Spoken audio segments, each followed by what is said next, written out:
bergan savollar. Hujjatlar hozir 1,5 yildan pul bor.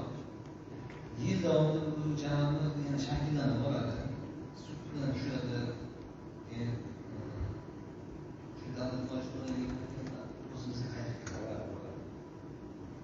Hozirgi bitta muammosi bor, texnik sabab.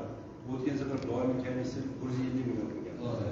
Shu biz unga hozirmiz, haqiqatda shahar uchun bo'lyapti, aholiga shart-sharoit ko'rsatish uchun masalani xalq murojaat qilgandagi deputatlarimiz qotilga borib joyida o'rgandik o'zimiz guvohmiz. Haqiqatda bu zarur maqsadlarga o'zini bo'lyapti, boshqa saylov uchun bo'lsa ham yangi shahar qurish bo'lgach borib o'rgandik. Bizda bir taklif bor edi. Shunaqa narsani oldindan rejalashtirib qilsa-da, baribir bor mablag' ishlatasizlar-ku. Shuni o'tgan safar aytganimizda mutaxassis shu savolni to'g'ri rejalashtirmadi-da. Shuning uchun bu safar agar ruxsat bersanglar, mana o'sha kengash chunki doimiy komissiya yig'ilishi ko'rib qaror chiqib qo'ygani shunday. Chunki sessiyaga shu masala ko'rganlar shuning uchun bu safar qilaydi, keyingi navbatdagi sessiya bir yilligini qo'yib olsin. Shu sug'orish, yoritish, saldo o'rnatish, yana boshqa qolgan ishlar.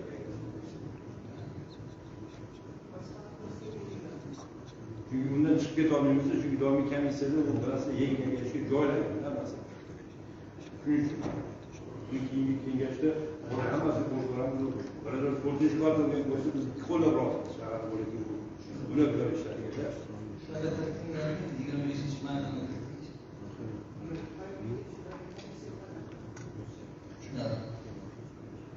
so'z Yangiyo'l shahar Xalq kengashi mahalliy byudjet ta'minotini rivojlantirish maqsadida islohotlar bo'yicha komissiya raisi o'rinbosari Sultonov bo'yicha qaror. Yangiyo'l shahar infratuzilma va ijtimoiy barqarorlik jamg'armasi mablag'lari hisobidan mablag' ajratish to'g'risidagi hisobotga asosan tayyorlangan kengash qarori loyihasi haqida Yangiyo'l shahar kengashining mahalliy byudjet tadbirkorlikni rivojlantirish va iqtisodiy islohotlar bo'yicha doimiy komissiyaning xulosasi. Yangiyo'l shahar infratuzilma va ijtimoiy barqarorlik jamg'armasi mablag'lari hisobidan mablag' ajratish to'g'risidagi hisobot berildi. Tinglangan hisobotdan kelib chiqib, sohaga oid fikr, mulohaza va takliflarni inobatga olgan holda kengash qarori loyihasi ishlab chiqilib, kengash kotibiyatiga taqdim etildi. Kengash qarori loyihasi O'zbekiston Respublikasining amaldagi qonunchilik hujjatlari hamda O'zbekiston Respublikasi Oliy Majlisi Senati Kengashining 2025-yil 28-yanvardagi xalq deputatlari mahalliy kengashlari sessiyasidagi hududiy davlat organlari va tashkilotlari mansabdor shaxslarning hisobot axborotlarini eshitishning namunaviy tartibini tasdiqlash to'g'risidagi kengash qarori 54-yil son qarori talablari inobatga olindi.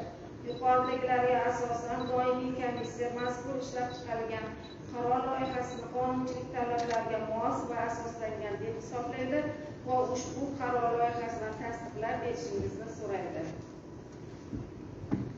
Rahmat. Qaror loyihasi sizlarga taqdim mana qo'shimcha fikr va mulohazalarni inobatga olgan holda qaror loyihasi tasdiqlangan deputatlarni pulga ovoz berishni so'raymiz. Rozilar? Rahmat. Betaraflar? Yo'q. Qarshilar? Yo'q. Qaror loyihasi. Hujjatdagi 5-masalani ko'rib chiqish ko'taramiz. Yangiyo'l shahridagi mavjud geografik obyektlarni nomlash va qayta nomlash bo'yicha hisobot to'g'risida Yangiyo'l shahar hokimining davlat tili masalalari bo'yicha masalasi To'ychiyeva Unisaxon Abdukamolovga so'z beramiz.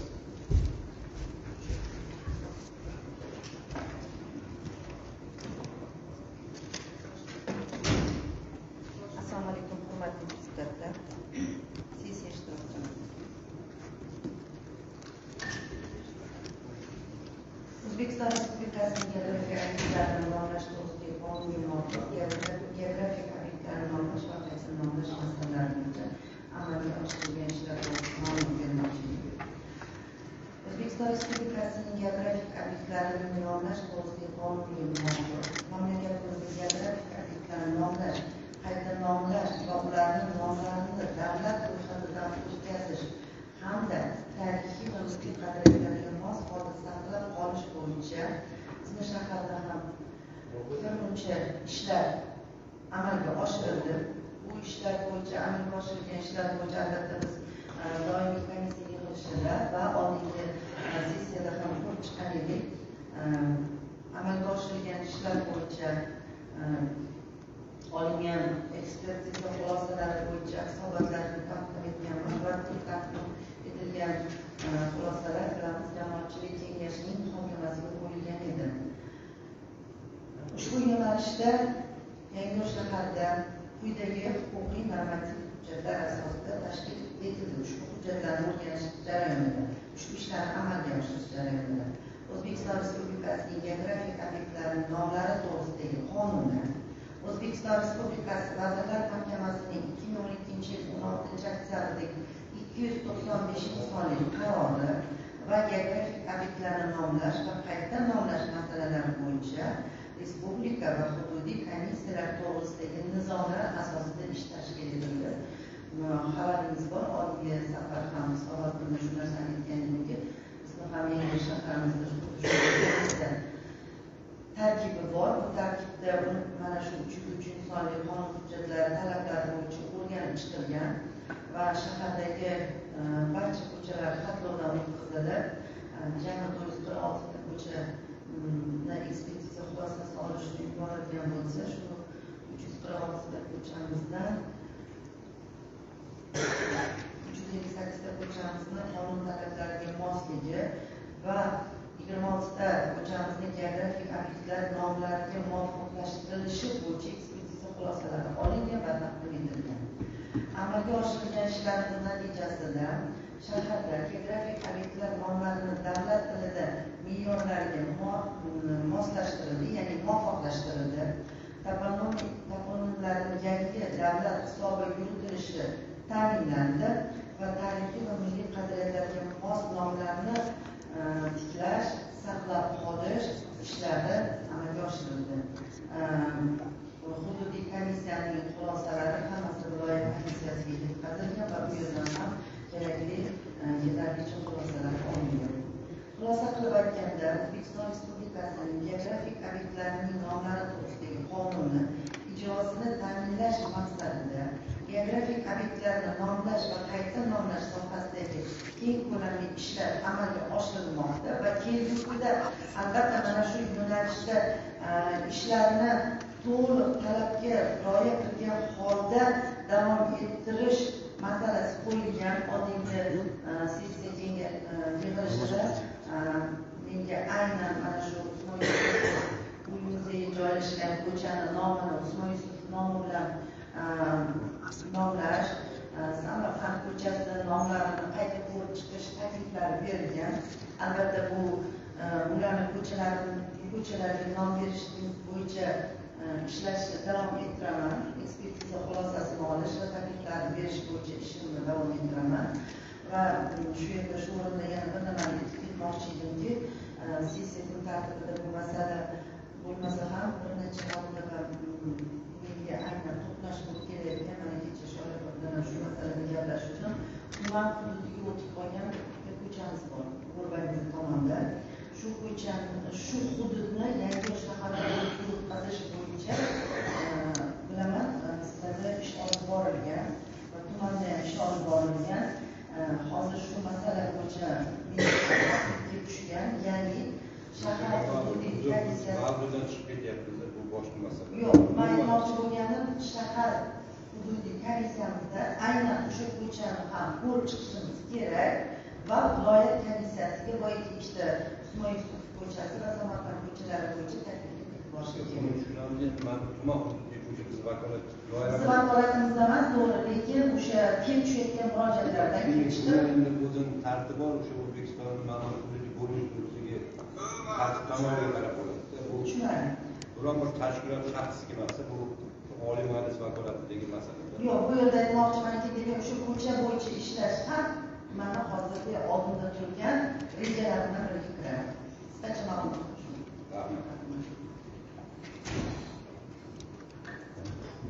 Yangiyo'l shahar hokimini davlat masala bo'yicha masalasi bo'yicha hisobotiga tayyorlangan kengash qarornomasi haqida ijtimoiy soha, yoshlar siyosati, madaniyat va sport masalalari bo'yicha doimiy komissiya a'zosi Fozilov Ma'mur O'zayevning so'zi.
Rahmat sizga. Qaror loyihasiga qo'shimcha fikr va mulohazalar oldi. Qaror loyihasi tasdiqlangan deputatlar ovoz berishdi. Marhamat, rozilar. Rahmat. Betaraflar yo'q, qarshilar yo'q. Qaror bir ovozli ma'qullandi. Rahmat. Kun tartibidagi oltin munosabat ko'rishamiz. Yangiyo'l shahrida qonun tajribasi asosida tashkil etilgan loyiha yo'l xaritasiga muvofiq 2026-yilda amalga oshirilgan chora-tadbirlar taqdimot to'g'risida so'z Nuriddin Islom A'zamiga. Assalomu alaykum, hurmatli deputatlar, sessiya qatnashchilari. Oilalar bor, bozor tajribasi tumanida bozor tajribasi tumanida joriy qilishdi. Endi o'sha namunada Vazirlar Mahkamasi qarorlari tasdiqlandi, chiqdi. Shunday tuman shaharlarga yo'l berildi. Qisqacha ma'lumot bersam, O'zbekiston Respublikasi Vazirlar Mahkamasining 26-yil 16-fevraldagi viloyat markazlarida va yirik shaharlarda tuman tajribasi asosida ishlab chiqilgan biznes reja tasdiqlash hamda qonun yordamchilarini loyiha guruhlariga biriktirish ishlarini tashkil etish to'g'risidagi o'tkazilgan yig'ilish iqtisodiy bayoni 9-bandida loyiha guruhlarini loyiha xaritasiga va muvofiq 2026-yilda amalga oshirilgan chora-tadbirlar taqdimotini xalq deputatlar shahar kengashi majlislariga ko'rib chiqish belgilangan. Yangiyo'l shaharda bozor tajribasini joriy etish bo'yicha shahar hokimligi tomonidan quyidagi chora-tadbirlar belgilab olingan, ma'lum qilinadi.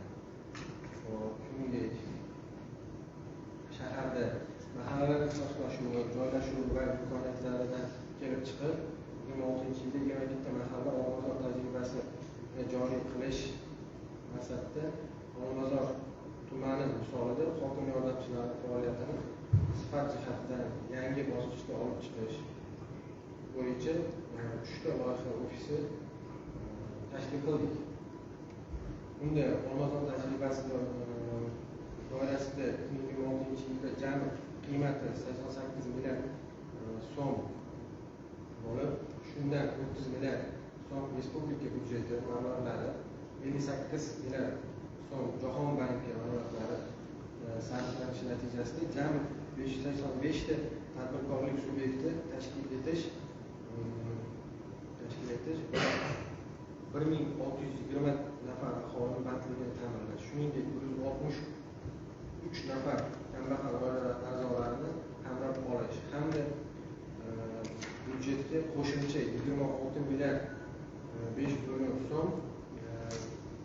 qo'shimcha tushum tushirish rejalashtirilgan. Mazkur tadbirkorlikni amalga oshirish bo'yicha olmazor tajribasi asosida ijtimoiy iqtisodiy rivojlantirishga qaratilgan kompleks chora-tadbirlar dasturi ishlab chiqilgan. Dasturga ko'ra shunda bir qator ishlar amalga oshirilishi belgilangan. Gavjum ko'chalar, xabaringlar bor. Samarqand ko'chasi, vokzal oldi ko'chalari shu yerda 2 kilometr masofa tunu kun ishlashga, ya'ni 24-7 soat ishlashga mo'ljallangan. Bunda tadbirkorlik rivojlanadi, xizmat ko'rsatish rivojlanadi. Endi vaqt va bahor voqea hududlarida o'tuvchi Samarqand ko'chasi 207 kilometr qismining chap va o'ng tomonlari savdo xizmat ko'rsatish sohasini rivojlantirish, zamonaviy sayrgoh ko'chasiga aylantirish belgilab olingan. Yo'nalishimiz bu Gavjum ko'chada 5 ta yo'nalishdan iborat bosqichda. Shu 5 ta bu ikkinchisi. Yangibog', Baxt va Mezon mahallasi hududida Beruniy ko'chasining 1 kilometr qismi chap va o'ng tarafi mazkur ko'chaga aylantirish, ya'ni o'sha xizmat ko'rsatish, turizm, ya'ni o'sha sayrgohlar aylantirishga qaratilgan. Ramadan va Qonunchtepa mahallalari hududida Samarqand ko'chasi 7 kilometr qismi chap va o'ng tarafi tunu kun ishlashga, ya'ni o'sha 24-7 soat ishlashga qaratilgan yo'nalish. Turkiston mudofaa hududida joylashgan Toshkent Shoh ko'chasida tibbiyot birlashmasi markazi shifoxonasi nomidagi 500 metr qismi infratuzilmasi yaxshilash evaziga bu yerda mavjud bo'lgan tadbirkorlik subyektlari kengaytirishga, ya'ni 478-sonli qaror chiqdi bizda. O'shanda biriktirib olishga, o'sha yonidagi 5 metrgacha, 10 metrgacha bo'lgan qismini qaror bilan biriktirib olishga tayyorlashdi. Turizmni rivojlantirishda Yangi shahar markazidagi Alisher Navoiy Rushan nomli istirohat bog'i rekonstruksiya qilish va unda katta bo'lmagan attraksion hamda savdo ko'rsatish loyihalarini amalga oshirish. Bunda o'sha o'zimizda Samarqand ko'chasidagi Alisher Navoiy Rushan bog'ini rekonstruksiya ishlari ketyapti. O'sha yerda o'sha attraksion, xizmat ko'rsatish, ya'ni o'sha o'zimizdagi tuman hududlardan, o'sha qo'shni hududlardan kelishli turizmni rivojlantirishga, ya'ni o'sha tushum tushirishga, manzilni ta'minlashga qaratilgan chora-tadbirlar. Endi hurmatli deputatlar, o'zingizlar xabaringlar bor, mana hozir Toshkent shahrida Siyul degan sohil bo'yi tashkil qilishdi. Bu hozir Toshkentdagi eng markaziy sayrgohlardan, ya'ni o'sha Navara degan ko'ngilochar joylardan bittasi deb hisoblanadi. Bizda mana yog'i Yangibog' mahallasidan boshlangan, keyin bozor hududigacha bo'lgan, Navro'z hududigacha bo'lgan 2 kilometr qismini, Karakuljuk bo'yini bitta obodonlashtirish ishlari, ya'ni o'sha Suyulga o'xshagan ko'ngilochar maskan qilmoqchi. Bu yerda simyog'ochlar, gaz suvi va oqova suvlar, quvurlar to'liq tortiladi.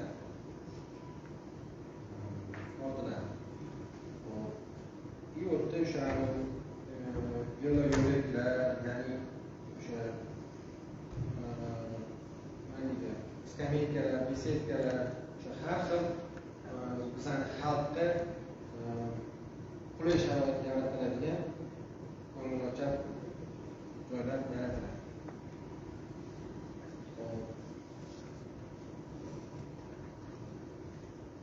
Endi bu yerda yashil maydon tashkil etish, manzarali daraxtlar ekish, 1200 ta nasos o'rnatish, 5 dona suv tarmog'ini tortish, 7 kilometr temir beton tiklamalarni o'rnatish, ya'ni stalba 35 dona. Bu o'sha yoritishga nima qiladi? Qulaylik o'sha stolda bo'lgandan keyin, yorib bo'lgandan keyin o'zidan o'zi jinoyatchilikni ham kamayib ketadi. Bu qorong'u joyda bo'lmaydi.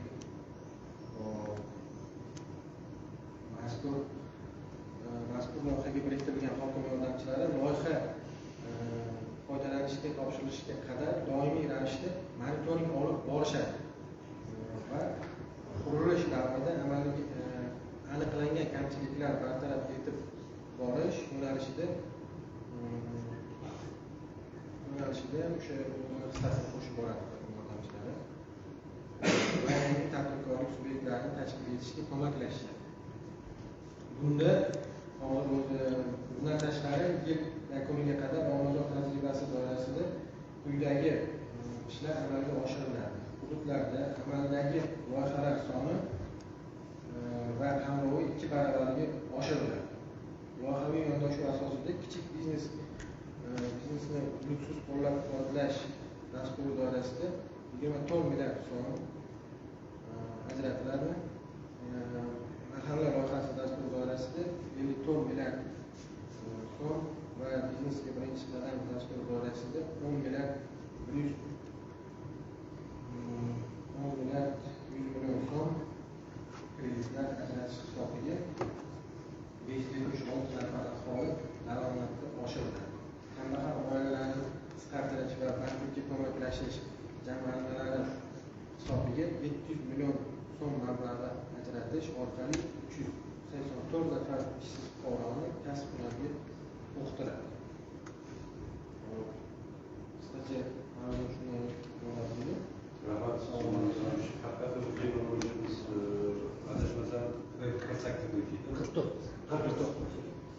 Bu yerda buni o'tkazib o'zi o'qishlaymiz, yordamchimiz faqat bitta talab aytdik, sizga suhbatda mana shu ma'ruzalarni mana bu versiyalar agar yordam bo'yicha bo'lsa, demak o'z so'zini agar e'tibor taqdimot deyapti-da. Bizning maqsad mana shu rasmlar bilan Samarqand ko'chasi qaysi qismi? Hozir aytyapsizlar, Toshkent qaysi qismi? Biz endi shu shahar uchun yonib kelgan odamlar o'tiribdi. Bitta. Maqsadimiz haligi 100 marta eshitganni 1 marta ko'rgan yaxshi degan narsa bor-da. Shuning mana keyingi safarga bizga shu narsani baribir kengashga taqdim qilishligi bizning maqsadimiz. Mana bu Gulbeda ko'chasi yoqasi bo'lar, suv soyli yoki Beruniy ko'chasimi yoki Baxtigali Tabaki ko'chasi endi Samarqand ko'chasi e'tibor. Biz qo'llab rozimiz bu yerda deputat. Faqat biz ertaga shundan davlatimiz mana 58 million beryapti, 30 million bu fonddan kelyapti. Shu mablag' joyiga tushib, siz aytgandek ish o'rni ochish, daromadni soyadan ochish, soliq to'lashni lozim ko'p. Ana shuni biz ertaga buni mana shu bo'yicha shu hokimni mahalladagi yordamchilarni vakolatiga yuklatilyapti. Shu masalani ham bir narsa qilsak, vaziyat boshlangandan keyin har yarim yilda shu bo'yicha bir hisobotini berish masalasida bizga to'g'ri aytyapsiz.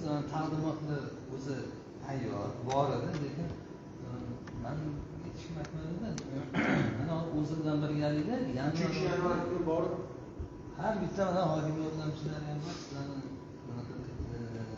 deputatlarimizdan. Shuni bizga kengashga taqdim qilishmadi-da. Agar ko'rsatsa, men bu yerda mana ekranda chiqib, bulardan ko'rishadi, misol uchun ochiq syomkada. Uni o'sha o'z aytganingizdek har 6 oylikda hisobot qilib kiritamiz. Shu endi Olmazor tajribasi deganda, siz aytganingizdek, hokim yordamchilarini guruh qilib, loyiha ofisi qilib ishlatilmoqda. Mana xuddi shu yo'nalishlarni aytib o'tdinglar hozir mana. Shu 5 ta mavjud ko'chalar va soy va kanal bo'ylari va uchun turizmda biz 21 ta hokim yordamchisini loyihaga qo'shganmiz, biriktirganmiz. Rahmat. So'z mahalliy byudjet va bilan bo'ylanish masalalari islohotlar bo'yicha doimiy komissiya raisi Muzaffar Rashid Qo'mondon. Huzur byudjetlar sizga Yangiyo'l shahrida Olmazor tajribasi asosida tashkil etilgan loyiha guruhining yo'l xaritasiga muvofiq 2026 yilda amalga oshirilgan tadbirlar taqdimoti to'g'risida hisobotga asosan tayyorlangan kengash qaror loyihasi haqida Yangiyo'l shahar kengashining mahalliy byudjet va tadbirkorlikni rivojlantirish va iqtisodiy islohotlar bo'yicha doimiy komissiyasining xulosasi. Yangiyo'l shahar hokimligining birinchi o'rinbosari Yangiyo'l shahrida Olmazor tajribasi asosida tashkil etilgan loyiha guruhining yo'l xaritasiga muvofiq 2026 yilda amalga oshiriladigan chora-tadbirlar taqdimoti to'g'risidagi hisobot berildi. Tinglangan hisobotdan kelib chiqib, sohaga oid fikr-mulohaza va takliflarni inobatga olgan holda kengash qarori loyihasi ishlab chiqilib, kengash kotibiyatiga taqdim etildi. Kengash qarori loyihasi O'zbekiston Respublikasining amaldagi qonunchilik hujjatlari hamda O'zbekiston Respublikasi Oliy Majlisi Senati Kengashining 2025 yil 28 yanvardagi xalq deputatlari mahalliy kengashlari sessiyalarida hududiy davlat organlari va tashkilotlari mansabdor shaxslarning hisobot axborotlarini eshitishning namunaviy tartibini tasdiqlash to'g'risidagi kengash qarori 54 son qarori talablari inobatga olindi. Yuqoridagilarga asosan doimiy komissiya mazkur ishlab chiqilgan qaror loyihasini qonunchilik talablariga mos va asoslangan deb hisoblaydi va ushbu qaror loyihasini tasdiqlab berishingizni so'raydi. Doimiy komissiya raisi o'rinbosari Sultonov. Rahmat. Qaror loyihasidagi tarqatilgan qo'shimcha fikr mulohazani inobatga oldi. Qaror loyihasi tasdiqlansidagi deputatdan ovoz berishlar so'raydi. Marhamat, rozilar. Rahmat. Betaraflar yo'q, qarshilar yo'q.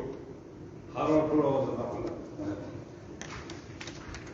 Kun tartibidagi 7 masalani ko'rib chiqamiz. Toshkent hududiy elektr tarmoqlari, Yangiyo'l filialining yangi shahardagi elektr energiyasi, xususan energiyani tejovkorlikni foydalanish, energiya samaradorlik ta'minot holati bo'yicha 2026 yil 1-chorakda amalga oshirish ishlari to'g'risida Yo'ldosh Akmal Ibrahimovich so'z beramiz. Rahmat.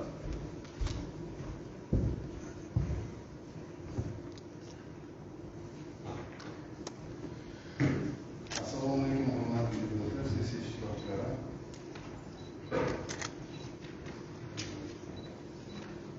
2025-2026 yilda kuz qish mavsumini betaraflat o'tkazish maqsadida Yangiyo'l shahar elektr ta'minoti tomonidan 12 oy davomida bajarilgan ishlar va 2026 yil 1-chorakda bo'lgan ishlar to'g'risida ma'lumot bermoqchiman.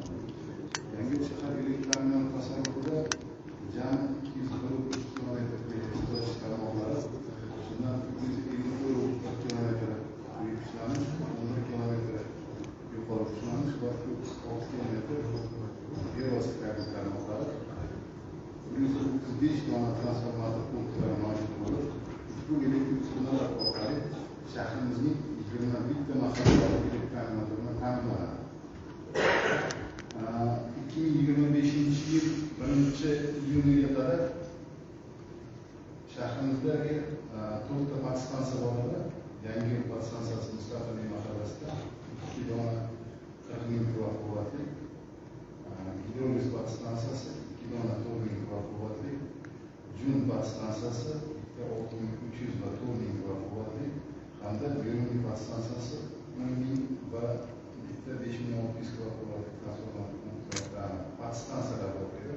Ular 2025 yil 1-iyun sanasidan boshlab milliy elektr tarmoqlari aksiyadorlik jamiyati balansiga o'tgan.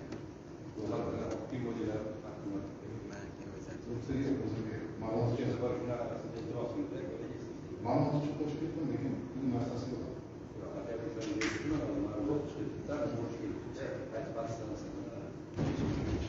O'zimiz balansdagi narsani aytib o'tyapman и qo'shimcha ko'rsatib o'tyapman.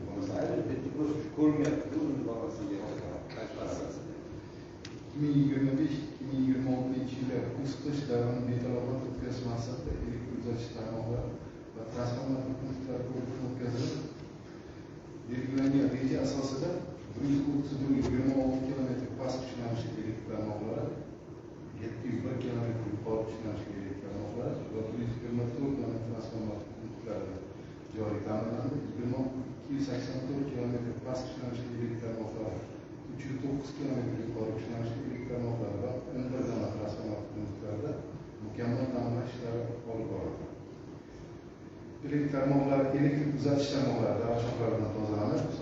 taqiqlandi. Yaroqsiz holdagi yog'och tayanchlar temir beton tayanchlarga almashtirildi. Transformator punktlar bo'yoqlandi. Undagi saqlagichlar yangilandi. Kontaktlar tozalanib, zaruriy o'chirgichlar almashtirildi. Shuningdek, shahar hududidagi 36 kilometr yer osti kabel tarmoqlari tekshirilib, ko'p yillar ekspluatatsiya qilingan kabel tarmoqlarida 0,11 kilometr qismi yangilandi va qayta ishga tushirildi. Shahar hududidagi bog'bon va nom mahallalaridagi kuchlanishning kamligi, ulardagi yuz berayotgan uzilishlarni bartaraf etish, yuzaga kelayotgan e'tirozlarni qisqartirish maqsadida O'zbekiston Respublikasi Prezidentining 2024 yil 23 sentябrdagi kambag'allikdan farovonlik sari dasturini amalga oshirish bo'yicha birinchi navbatdagi chora-tadbirlar to'g'risidagi qaror ijrosi doirasida rejaga muvofiq Nom mahallasida 3 km, Bog'bon mahallasida 6 km eskirgan yog'och tayanchlar o'rniga temir beton tayanchlar o'rnatilib, ekspluatatsiya jarayonida ta'mirtalab holga kelgan elektr uzatish tarmoqlari zamonaviy sip kabellarga almashtirildi va 2 dona yangi transformator punktlari o'rnatildi. Bu esa o'sha mavjud transformator punktlarda kuchlanishning kamligini yo'qotish maqsadida bu kuchlanish yaxshilanadi. 2025 yilning mart oyida Olmos hududida fuqarolar tomonidan bildirilgan e'tirozlarni inobatga olgan holda hududdagi elektr ta'minotini yaxshilash va yo'qotishlarni kamaytirish maqsadida 2 dona transformator punktlar o'rnatildi. O'zbekiston Respublikasi Prezidentining 2025 yil 1 apreldagi respublika hududida jadal kompleks rivojlantirish uchun tanlab olingan tuman shaharlarda amaliy chora-tadbirlarni amalga oshirish to'g'risidagi 132 sonli qarorning 2012 ilovasiga asosan hududiy elektr tarmoqlari aksiyadorlik jamiyati Toshkent hududiy filiali Yangiyo'l shahar elektr ta'minoti tomonidan yangi qurish va modernizatsiya qilish ishlarining manzilli ro'yxatiga asosan 9 ta mahallalarda ishlar belgilab olingan. 2025 yilda loyiha ishlari bajarilib, 2026 yilda Navro'z, Farovon, Fayzobod, Sabo, Mustaqillik, Yangibog', Qonunchilik va Olmos va Bahor hududlarida ishlar olib borilishi belgilab olingan. Bu hududda hozircha moliyaviy masalasi yechilmaganligi sababli hozir iste'molchilarni muntazam elektr ta'minoti bilan ta'minlash maqsadida dispetcherlik punktlarimizda telefon raqamlari ishlab turibdi. Doimiy navbatchilik tashkil etilgan 24 soat. 2026 yilning 1-chorak davomida bunday ishlar amalga oshirildi. 2026-2027 yillar kuz-qish davrini betarafdan o'tkazish maqsadida elektr uzatish tarmoqlari va transformator punktlari ko'zdan kechirilib, yanvar-aprel rejasiga asosan 46 km past kuchlanishli elektr tarmoqlari, 1,3 km yuqori kuchlanishli elektr tarmoqlari va 44 dona transformator punktlari joyi ta'mirlandi. 12 km past kuchlanishli elektr tarmoqlari va 6 dona transformator punktlarida mukammal ta'mirlash ishlari olib boriladi. Elektr tarmoqlari daraxt shoxlaridan tozalanib, soch qismlar tayinlandi, transformator punktlarni bo'yoqlash ishlari bajarildi. Undagi saqlagichlar va avtomatlar yangisiga almashtirildi. Shahar hududining markaziy qismi elektr ta'minotini yaxshilash maqsadida markaz elektr tarmog'i mavjud edi.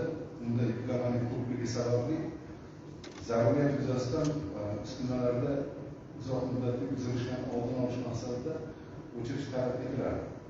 Shuni oldini olish maqsadida Navro'z hududidagi Merbozor 6 kV elektr tarmog'iga qo'shimcha 0,2 km elektr tarmoq shoxobchasi qo'yildi. Elektr uskunalarni yaxshilash bo'yicha ishlar davom ettirilmoqda. Shahar hududidagi jami 174 dona 1616 kWh, shundan 109 ta 356 kWh aholi va 65 ta 1260 kWh yuridik iste'molchilarga quyosh panellari o'rnatildi. Quyosh panellari o'rnatish orqali iste'molchilarda elektr ta'minoti sifati yaxshilanmoqda.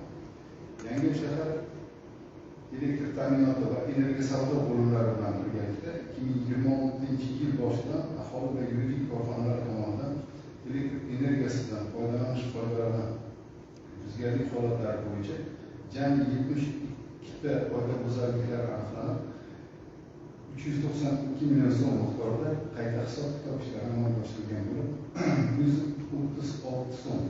136 million so'm miqdori undirilgan. 40 ta qoidabuzarlik Vazirlar Mahkamasining 319-sonli qarorining 134-bandiga asosan перемещка ASQOE tizimida joriy etishdan maqsad iste'molchi tomonidan qarzdorlik yo'l qo'yilmasin, doimiy o'sha передоплата tushuntiramiz. Degan maqsad ASQOE tizimi joriy etilganligi sababli bu yerda перемещка qo'yiladi. Счетчик o'zidan bunda счетчик aloqaga chiqib turadi, как положено yozadi, faqat o'chmay turadi. Shu перемещка hisobidan 32 ta holat bo'yicha qayta hisob-kitob amalga oshirilgan, 52 ta holat aholi bo'yicha 142 million so'm miqdorida hamda 6 yuridik korxonalar bo'yicha 246 million so'mga qayta hisob-kitob ishlari amalga oshirilgan.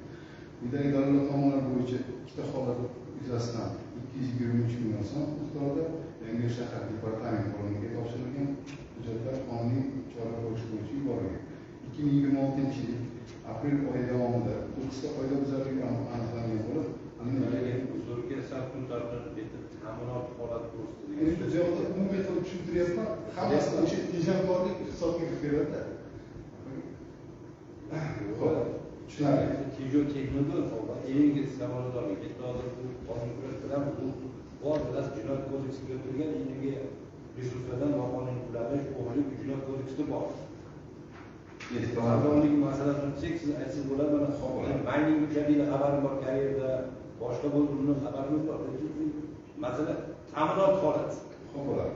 O'zbekiston Respublikasi Prezidentining 26-20 oktyabr 2025 yildagi alohida tuman va shaharlarda, mahallalarda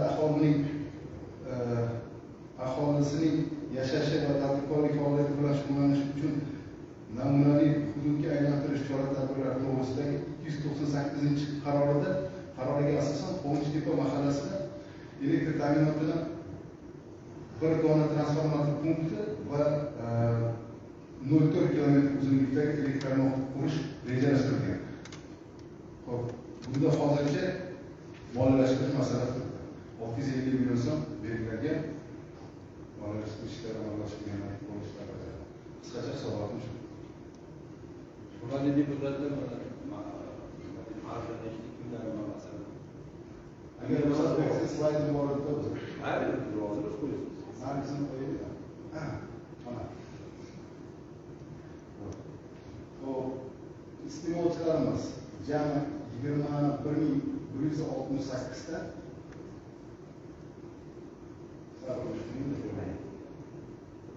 tepada iste'molchilarimiz ko'rsatilgan, oylik iste'molimiz 10.533 ming kilovatt-soat. Xo'p, endi bizda iqtisod qilish rejasi belgilangan 14.900. Bular ehtiyojmand oilalarga hokimiyat bilan hamkorlikda quyosh panellari o'rnatish, ijtimoiy soha obyektlariga elektrokolektorlar va quyosh panellari o'rnatish, tadbirkorlik subyektlariga plus reaktiv energiyani aktiv energiyaga aylantirish maqsadida kompensiruющий устройстволар deymiz. Uskunalar o'rnatish, yuridik korxonalarga. Tepalarda tashkiliy texnik tadbirlar, targ'ibot tashkilot ishlari, 29 kilometr elektr tarmoqlarini qurish, mukammal ta'minlash, shunga o'xshagan asosiy masalalardan bittasi 309 kilometr 2026 yilda 309 kilometr 903 kilometr o'zi 903 kilometr yangi tarmoqlar qurish, ya'ni tarmoqlarni sitlarlarga almashtirish, mavjud tarmoqlardagi o'sha ochiq qismlardagi yo'qotishlarni kamaytirish, o'sha iqtisod qilish maqsadida tarmoqlardagi sitlarlarga almashtirish va to'rdona transformator punktlarni o'rnatish ishlari rejalashtirilgan. Xudo xolasa, agar moliyalashtirish ishlari amalga oshirilgandan keyin bu ishlarni amalga oshiramiz. Ya'ni bu ishlarni boshqarmaydi tomonidan. Hududiy elektr tarmoqlari hozir ko'rishim bo'yicha Yangiyo'lda 135 ta bizda. To'g'ri. adashmasam 11 tasi qanaqasi qizil bo'lib Qizil turadi. bo'lib. Limondan bilan ochilib, 11 qo'yibdi shuning uchun. Nargis aytadi. 84 tasi yashil turibdi. Hozir ko'rgan narsam men. To'g'ri. To'g'ri. Bu mana o'sha keyin narsalarni hozir mana ko'ryapmiz. Oiz bo'lib turibdi, 11 kilometr uchun. Mashina hozir 11 tadan 6 tasi kapital remont qilib, o'sha energiya inspeksiyaga topshirganimizdan keyin o'sha qizil yechiladi. Mana 3 kun bo'ldi energiya inspeksiyaga topshirgan. И tarmoqlarda 804 belgilanyapti. Tarmoqlarda 65 kilometr qizil turibdi. Bularni yil oxirigacha maksimal tugatish chorasini ko'ramiz. Shuning uchun kreditlarni eskirgan bor ekan bo'lsa, Jami 202 kilometrlik tarmoqlari 65 kilometr.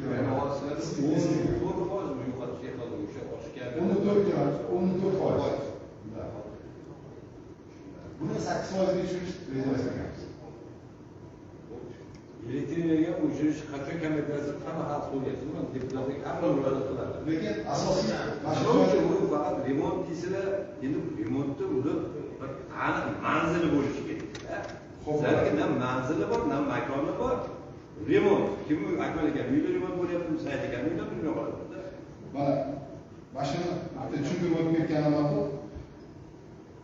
Shahar hududiga, tuman hududiga kirib kelguncha birinchi GESda ishlab chiqaradi, o'zi yaxshi tushunasiz. GESda ishlab chiqaradi. Elektr energiyasi degani bir vaqtning o'zida ishlab chiqarilishi va iste'mol qilishi bilan taqsimlanadigan tovar mahsulot hisoblanadi. Bu degani GESda ishlab chiqaryapti, MES orqali va keyin bizga MES orqali bizga kirib kelyapti. Shu yuqori kuchlanishli elektr tarmoqlari va podstansiyalar orqali elektr ta'minot kirib kelyapti.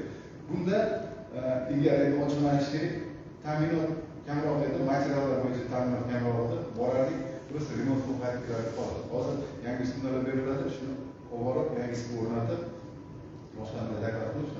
Значит, ta'mirlash jarayonida o'chirishimiz shart. 42 voltdan yuqorisi inson hayoti uchun xavfli hisoblanadi. Endi gohida shunaqa holat bo'lyapti. Mana oxirgi safar 7-8 soatlar svet o'chgani o'sha milliy elektr tarmoqlari tomonidan berilgan ma'lumotga ko'ra, ko'zimiz bilan ham ko'rdik, yuqori kuchlanishli tarmoq qurilyapti o'sha Yangiyo'l tumanining Nurobod mahallasida. O'shanda пересечение deymiz, kesishma joylarida xodimlar xavfsizligini ta'minlash maqsadida kesishma joylarda o'chirish zaruriyat turgan. Shuning uchun uzoq muddatdagi o'chirilyapti. Bu uzoq muddatdagi o'chirilayotgani bu yaxshilikka to'g'ri, endi O'zbekiston ta'minlashi maksimal chorasini ko'rishimiz kerak. Lekin elektr uskunalar bilan ta'minlagandan keyin uni o'rnatmasak, ertaga kattaroq talafot keltirib chiqarish mumkin. Siz to'g'ri aytyapsiz, tushunyapman. Lekin bir narsa borki,